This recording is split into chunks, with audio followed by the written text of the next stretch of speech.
Gaurav, if you could take us through that press conference that took place a short while back, and what is it that you're learning at the moment as far as this Dastardly attack is concerned? The latest that is coming in from this attack that's taken place, from the assassination attempt on the 45th US President Donald Trump and the Republican presidential frontrunner, an assassination attempt at Butler, Pennsylvania earlier today. Donald Trump has survived that assassination attempt, but the bullet was very, very close. It hit him on his right ear, on the top, profusely bleeding. Donald Trump was whisked away to hospital. The latest information that we now have, the Pennsylvania State Police, or the PSP, have now identified the shooter. The shooter has been identified as 20-year-old Thomas Matthew Crooks. Now, he's been identified. Shooter Crooks killed by the Secret Service. That's the latest information that we have. Thomas Matthew Crooks has been ID'd as the suspect who shot at Donald Trump at the Pennsylvania rally. He's 20 years old. He's from Bethel Park in Pennsylvania. He hails from a locality which is barely 40 miles south of the venue of the Butler, Pennsylvania rally. An AR-15 automatic assault rifle was recovered from the scene.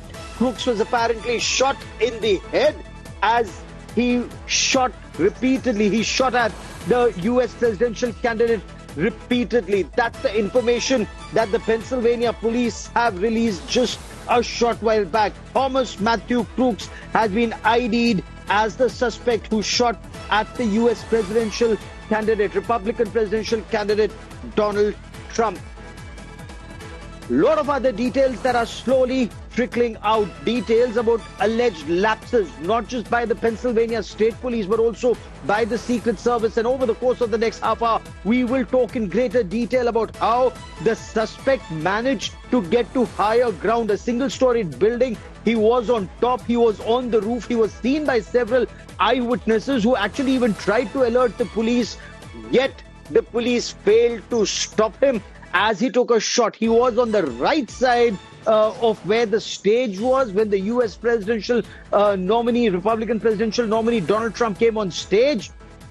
He just started speaking when repeatedly, one after the other, shots rang out, and the presidential candidate was targeted. Donald Trump was shot at a little above the right side of his ear. Had the bullet hit just a couple of inches higher, it could have been a very dangerous, God forbid, a fatal headshot. Donald Trump just about survived. Secret Service rushed onto the stage, took him down on stage. The snipers who were there, they then shot back in the direction of the fire and neutralized the suspect. The suspect was killed immediately. Donald Trump was whisked away to hospital. But there are several iconic images that have gone viral about Donald Trump raising his fists in the air as he continued to say, fight, fight, and fight.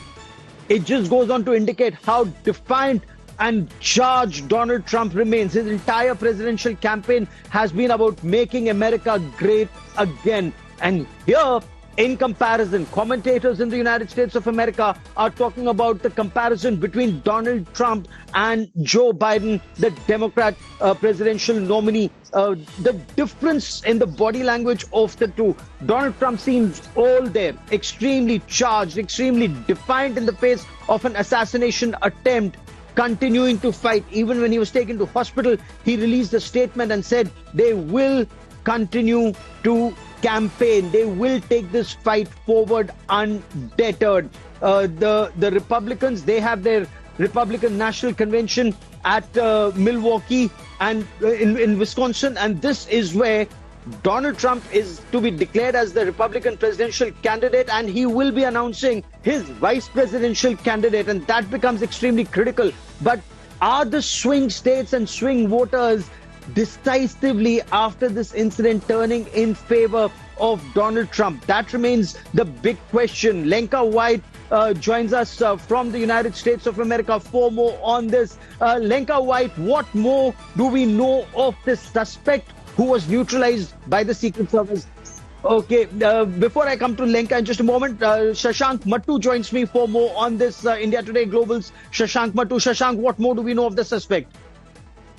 No, absolutely. We've just come out with the identification of the individuals. It is Thomas Crook, as you know. We know that it is a 20-year-old individual from Pennsylvania. Just a little while back, you had a joint briefing by security forces in the United States, where they, at that point in time, refused to identify the shooter in question. Right now, of course, lots of questions that will need to be answered about the person's ideological affinities, why the particular motive behind the attack. What we know, as you laid out in the beginning, were the details of how the attempted assassination took place. But in terms of what Thomas Crook's ideology is, what his motivation for the attack was, that is something that will be under investigation. So security forces not really commenting on that at this point in time. But the longer they wait, the more this becomes a subject of political conspiracy. You're already seeing much infighting in the United States about the shooter, what the motive would have been behind this. Some, Republican senators coming out and saying that this was a direct result of President Joe Biden's rhetoric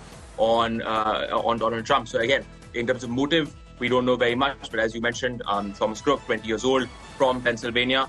We're looking for, I think, more investigation will be needed before we know exactly what the motive was for this attack. As we try and ascertain the motive, the police, of course, we heard the Pennsylvania State Police, we heard officials of the Federal Bureau of Investigation who've now officially taken over that investigation. And Butler, the venue of the Pennsylvania rally, remains an active crime scene. Forensics are on ground. Lenka White joins us from the United States of America, a journalist and an analyst looking at this very closely.